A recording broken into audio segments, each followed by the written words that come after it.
joining us today on Lattes with Leaders. I'm Zainab. And I'm Trisha.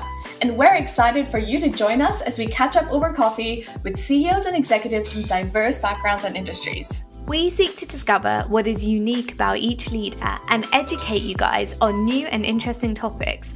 Our conversations seek to enlighten and inspire people from around the world to realize that ordinary people can achieve extraordinary things.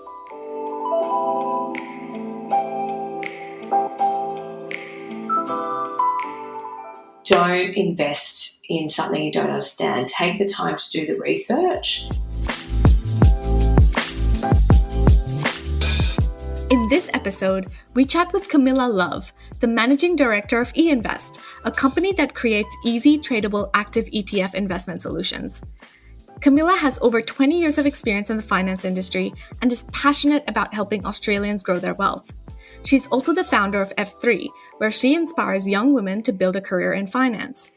Camilla shares her tips on getting started in this industry, as well as building an investment portfolio. Please note that the information in this episode is intended to be general advice, and that you should speak to an investment professional for specific financial advice for your circumstances. Let's get into it.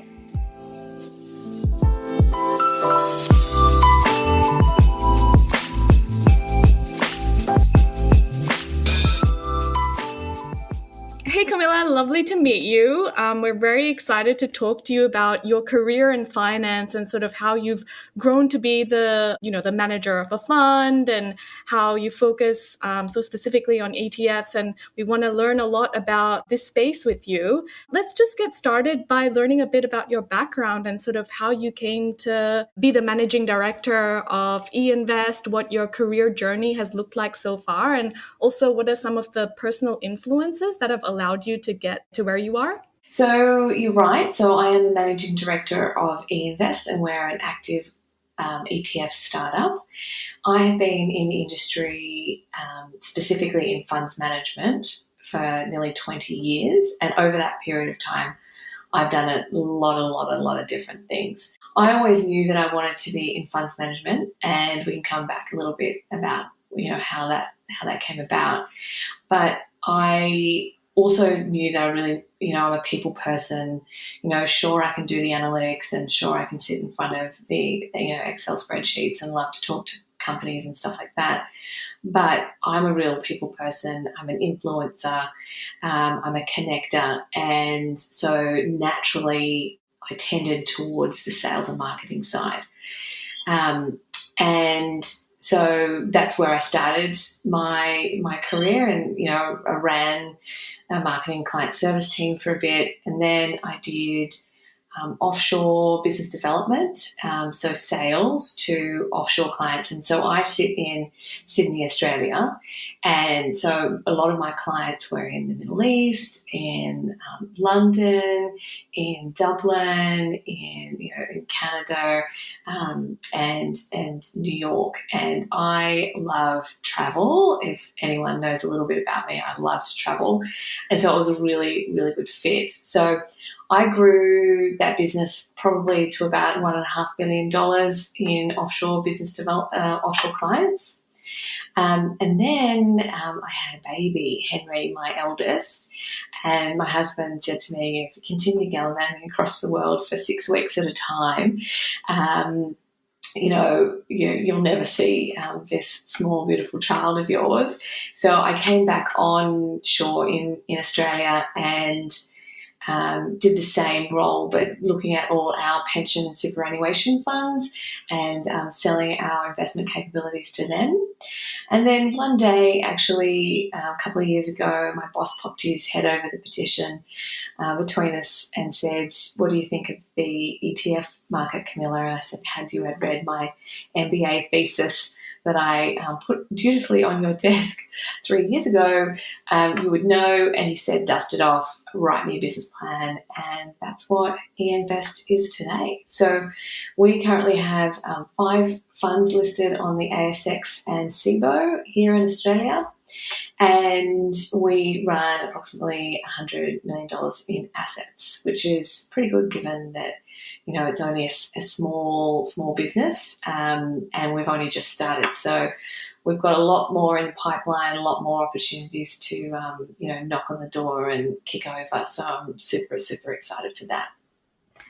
And thanks for sharing your story. I think what's really interesting is, as a fellow female in finance, what made you get into this field? Because I know with myself, it was actually having a personal connection with someone who'd done well in the industry. Was that something that you also can relate to, or what drove that? Yeah, absolutely. So if you look at it, most people, when they're choosing their career, are highly influenced by the people around them, and the people around them are generally their mum and dad. And my mum was trained as a primary school teacher, and my father was actually a chemical engineer, and he ran our family business in fiberglass. So if you look at that, there was no way I was going to get into finance, but there is a personal connection. So you're right in that my godfather, who I describe as the international man of mystery, because he spent most of my younger years actually in New York and Tokyo, and he worked in finance, and he would come back to Sydney every summer to great sort of fanfare. Everyone's like, what did you do and where have you traveled to and what are the deals you've done and all that sort of stuff. And everyone loved hearing these stories, but no one knew what he did, which was pretty hilarious, actually. So I was like, I don't know what that dude does, but whatever it is, I'm doing it. So, I learned later on that he, worked at Citigroup, and, can you imagine working in New York and Tokyo in the 80s and 90s in finance? It would have been so, so amazing. So that's how I was highly influenced to get into finance. Yeah. And I mean, when you first look into the field of finance, it can be quite a complex landscape, especially entering as a first point in your career. Like you could, for example, go into the lending function at a bank, or you could go into investing in the private market, in venture capital or private equity, or you could be working more with the public market space, which is what you're doing. How did you navigate the field when you first explored it and sort of were deciding how you wanted to grow your career in this industry? Yeah, sure. That's a great question, because I think when people start their careers, they sort of fall into it. And sometimes that's a great thing if luck's on your side, but sometimes that might not necessarily be a good thing because, 10 years down the track, you're like, oh, maybe I don't like this. So when I came out of my undergrad degree, I was actually offered a couple of sort of graduate roles in some of the banks in Australia. And they were in roles that really I didn't want. I knew I wanted to be in marketing. I didn't want to be in true banking. I wanted to be more in funds management and funds and maybe in equities. I did actually look at becoming a financial planner there for a little bit as well, slightly different but similarly in the funds side. So I did sort of a diploma in financial advice. But when I was offered these graduate recruitment roles and I said no, people thought I was totally loopy. Like, who says no to a graduate recruitment role at one of the big four banks in Australia? And I'm like, me. And what that meant was I didn't get a job for 6 months until after I graduated, because I had to be patient. I had to be true to myself, understand what I really, really loved and was really interested in, and be, sort of back myself in getting a role on the ground in an organisation in the area of finance that I was interested in.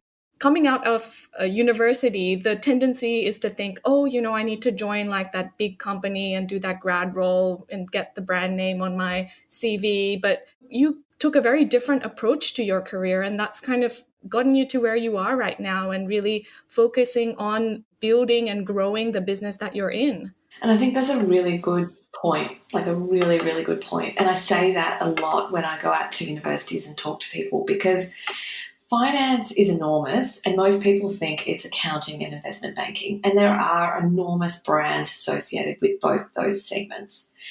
But inside the middle piece is some really, really high quality, globally renowned small businesses that will give you greater scope, be able to stretch you beyond what you believe that you probably do, and just give you the ability to work across multifunctional teams, give you the ability to see what compliance is doing and see what risk is doing and see what the investment guys who are sitting and choosing stocks are doing, and that working in a small business should not be underestimated at all. And having a brand name on your CV, great, but there are ways to stretch yourself in more ways than you would ever even think of in small organisations. So, I always say to people, great, look at those large organisations, but don't underestimate the quality and the skills that you can get out of a small organisation.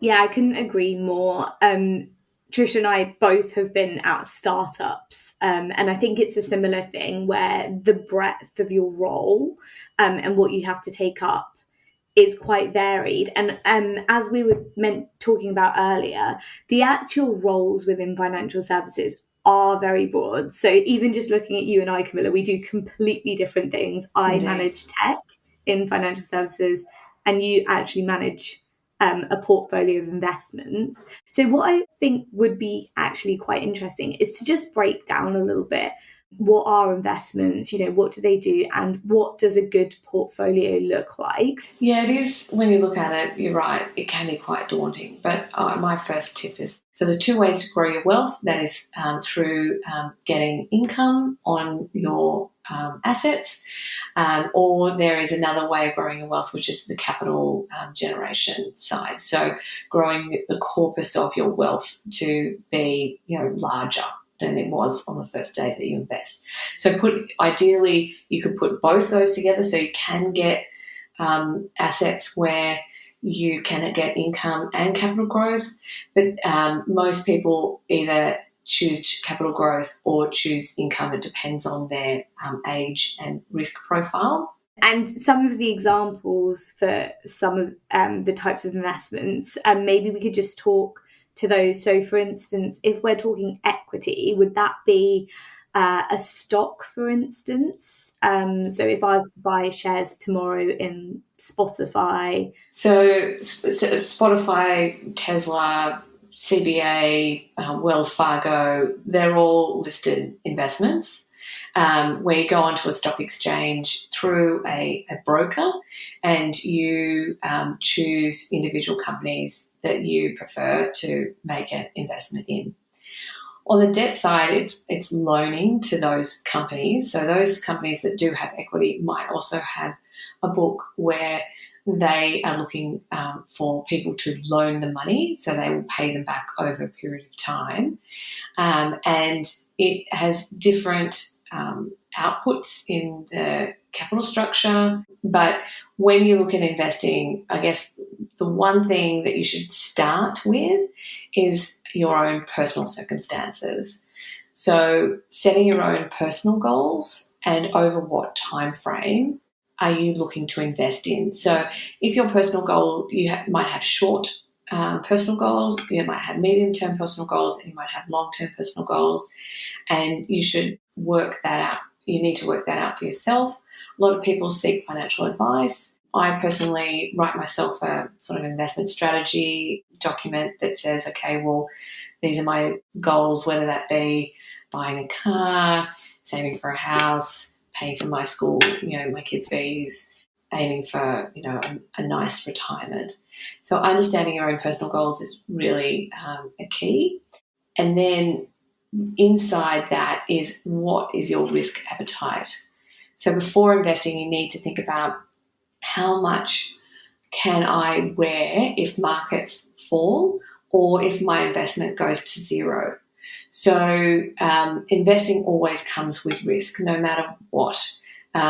Cash is the least risky investment, but it doesn't give you a very good return, particularly in interest rate environments as we currently have globally now. There is risk associated with cash, it's just low. Then when you move towards equity, the equity side, it's much more risky because you're at the behest of what markets are doing, you're at the behest of what interest rates are doing, you're at the behest of what geopolitical things are going on in the world. And so you need to ask yourself, how much can I wear if I lose? So what if this investment goes to nothing? Or what if markets fall by 35%, like we saw in the COVID dip of, a couple of years ago, or even nearly 50%, like we saw in the global financial crisis. So you need to understand that and then work and develop your portfolio according to your risk and then your own personal goals. And I think that's really interesting because we saw a massive market dip just last week. So I think last week of January, a big wipeout of tech stocks. And that was really driven a lot by retail investors, is my understanding. It is really important to remember that, because if you are saving for a house and you want to see capital growth, for example, through the stock market, when you decide that you're going to buy your house, it doesn't really mean that the money that you've invested is going to equate to the money that you originally invested. Indeed. And then you've got to think about sequencing risk, which that is a term that people are talking about, particularly when it comes to retirement. So the closer you get to retirement, the less risk that you can take, because you don't have the time to get back if markets fall. So similarly in your house example, the closer you are getting to buying your house, the less risk that you can take to invest that corpus of money to build your wealth to buy the house in investment markets, because you need that capital to put as a down payment for your house. It is interesting what Zainab was saying earlier around the tech stocks, and over in the recent years, there's been the rise of the active investor with platforms like Robinhood, right, where people are just picking their favorites and then going for it and trying to make it big with some of their top stocks or their favorite stocks. But as Zainab pointed out, right, like Facebook Meta lost a significant percentage of value just overnight. And it just goes to show how picking your favorites is not necessarily the best strategy. Wanted to hear your thoughts and explanation around diversification and the concept of diversification in building a portfolio of investments. Diversification is absolutely key, and it comes back to how much risk you want to weather, and that might mean not only diversification within different asset classes, but it might mean diversification within an asset class. So, say, for example, in equities, you need to look at the diversification between, the US, Europe, Asia, emerging markets. And then you also need to look at the diversification between industries within your portfolio, because in your example, you don't want to have everything in tech, because you would have had heavy losses over this last month period at least. So, but if you're happy to wear those losses, then great. But if you're not happy to wear those losses and you don't have time on your hands, it's really hard to weather. So diversification, it is key. For the average everyday person who maybe doesn't understand a lot of what we've talked about here, so they don't understand different pools of assets, they're maybe not as clued up in terms of why would you go for a stock, why would you go for real estate, why would you go for a bond, what does that portfolio split look like? What advice would you have, and what types of things may be available to those individuals in terms of easy ways to access certain markets, but also getting the right advice or breakdown to be able to replay that back into your portfolio? So the first piece of advice that I give is don't invest in anything you don't understand. And, there's a lot of a bubble that's going on in crypto assets at the moment, and that's come off quite substantially over the last little while. And I think that's an area particularly that a lot of people are just rushing into, and they don't necessarily understand everything. But it goes for anything. So if you don't understand equities, you don't understand hedge funds, you don't understand how bonds work, don't invest in something you don't understand. Take the time to do the research. And the way that I sort of explain the best way, sort of your bellwether, is if you can't explain it to your grandma so that your grandma can understand what you're investing in, then don't invest in it. Because you need to be able to take the technical stuff, dumb it down into something reasonably simple, and explain it to somebody else or explain it to yourself. So take some time and do some research before you invest. Close to my heart is ETFs, and ETFs are globally available, and they're a really quick and simple way to get highly diversified portfolios in a lot of different asset classes, either run against an index, which we'll come back to and explain in a second, or run through investment professionals that you can trade easily on the exchange. And what that does is give you an ability to invest in something that is well diversified, gives you the ability to grow your wealth in something that is reasonably simple. Would like to rewind and actually explain what an ETF is to someone who's new to the concept. And I guess, how would you explain it to your grandma? Sure. So ETFs stand for Exchange Traded Fund, and that's exactly what they are. They are funds, managed funds that are found on the exchange. They are tradable through a broker, and they're pretty easy to do, just like you would trade any other share. What the ETF does do is give you access to a whole portfolio of different companies or securities, and you have the ability to access all of them just through one trade. They are generally quite liquid, reasonably simple to administer. So, as I said, through your broker, there are some buy-sell spreads associated with them, and there might be some brokerage fees. So have a look at those and shop around, because there's lots to choose from in that space. And it gives you access to companies and securities that you would never necessarily come across. So I also mentioned before active and passive ETFs, and maybe I'll touch on that a little bit. And stepping back, the ETFs have been around for a really, really long time in the market, and the US market was the first and the largest of ETF users in the world. And they're mainly index-based, and what that is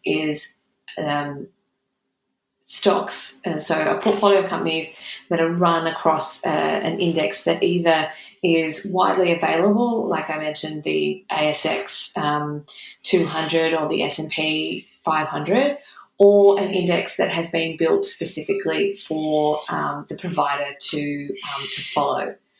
Then you've got actively managed ETFs, which are generally quite a new thing globally.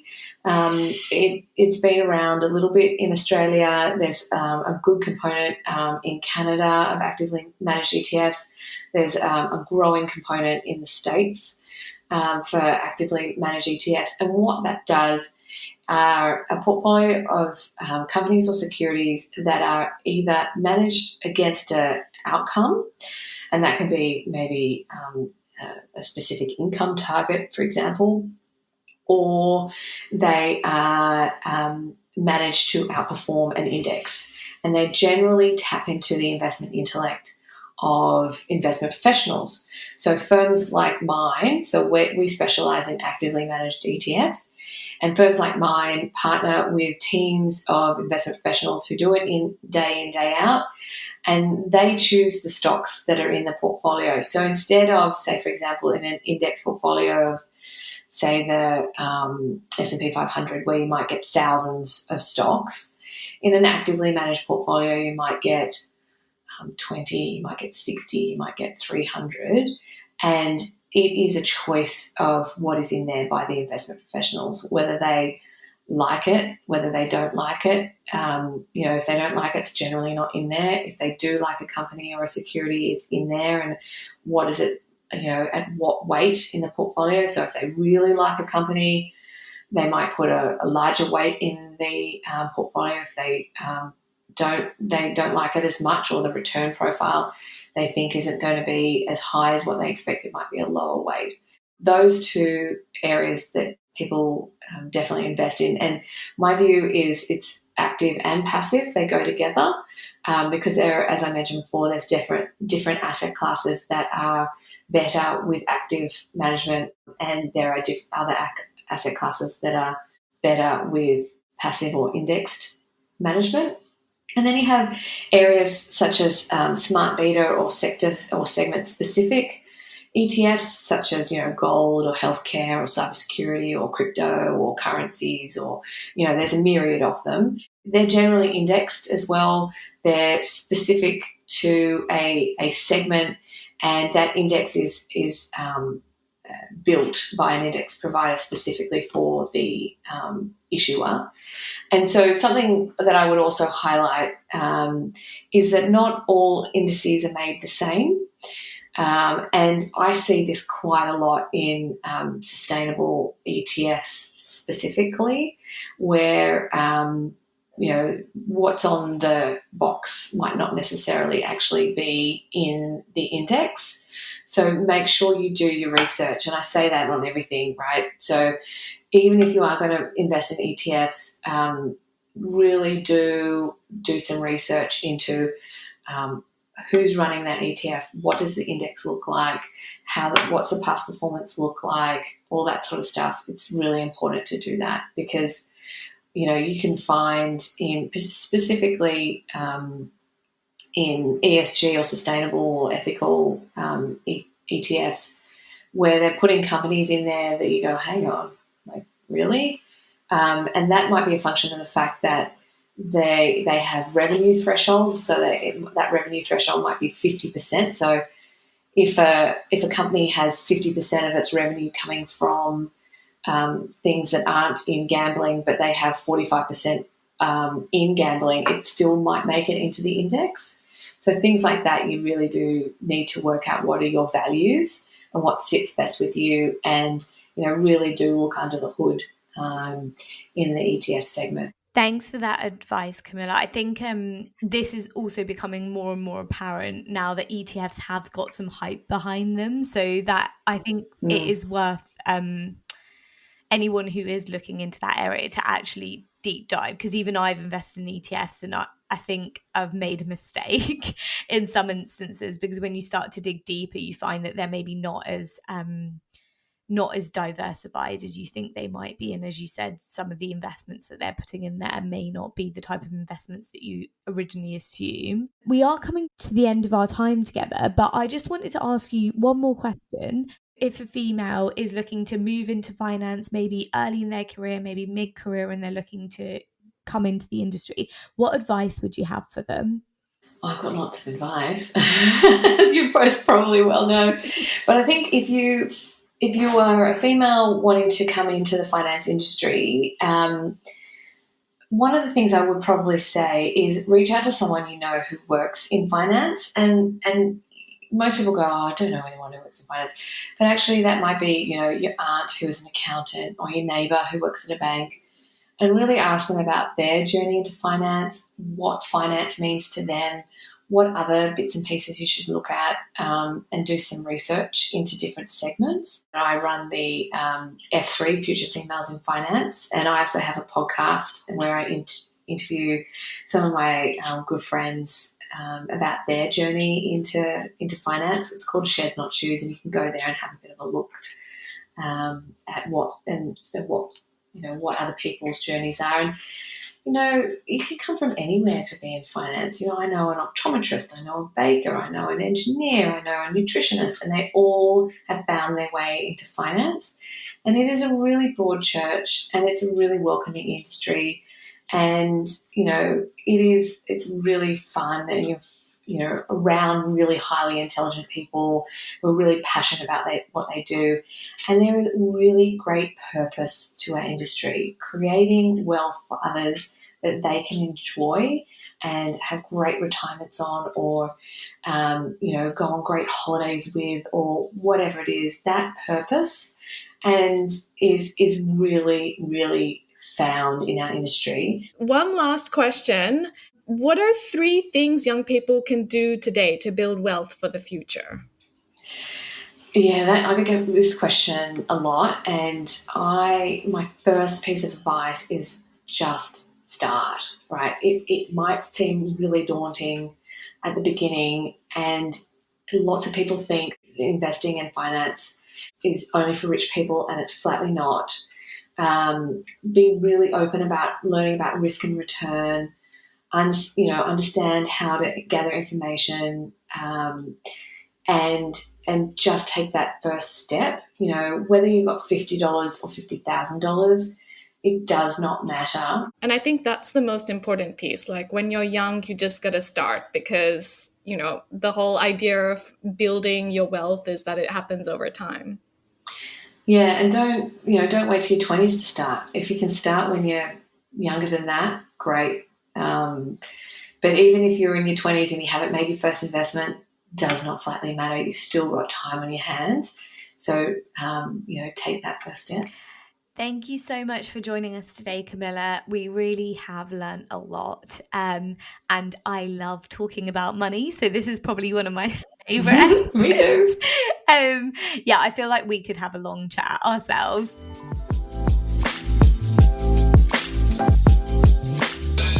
If you'd like to get to know more about Camilla, feel free to connect with her through LinkedIn or Twitter at Camilla Love, or through Camilla's non-profit To Further Females in Finance. You can search F3 and give them a follow. Don't forget to check out our most recent episodes, where we connect with global CEOs to explore what it takes to get to the top of a successful established business. As it's the month of International Women's Day, we will be sharing 15 stories of inspirational females throughout all of our social media channels to demonstrate how they have broken the bias through their careers. Be sure to give us a like or follow on LinkedIn, TikTok or Instagram at Lattes With Leaders. Our mission is to hear the voices of women around the world, so if you're an avid listener and want your voice heard through our platform, please reach out. This week, we are giving a shout out to our mothers and my mother-in-law, all of whom are amazing role models and have helped us grow in confidence over the years. They're also the biggest fan of our podcast. Hi, Mummy.